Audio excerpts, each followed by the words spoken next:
In the map callback function, pass in platform for the parameter and implicitly return the creation of a new platform instance with the platform X and platform Y values passed in as arguments.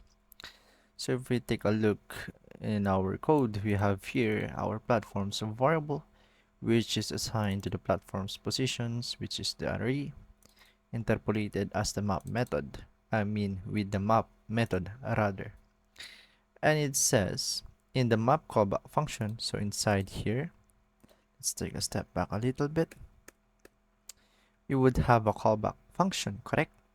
And a callback function looks like this, with an arrow pointing to the right with the curly braces. And inside the curly braces is where would be the functionalities of our map method.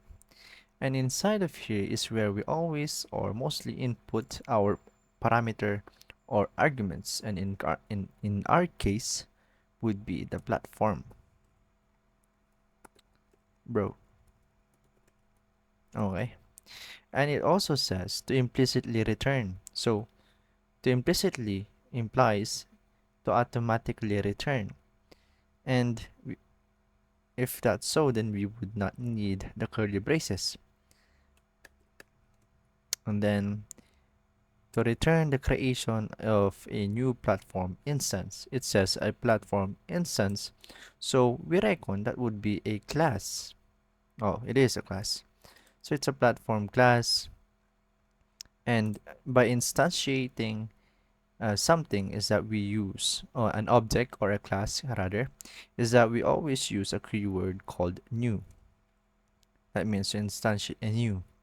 And we call in the class, which is the platform. Be sure to call it correctly with the same spelling. So we create a new class instantiation, and there should always be a parenthesis to indicate that it is a class.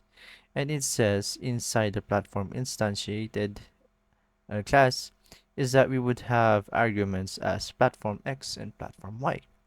So we extend it and then call in the arguments platform X and then the platform Y.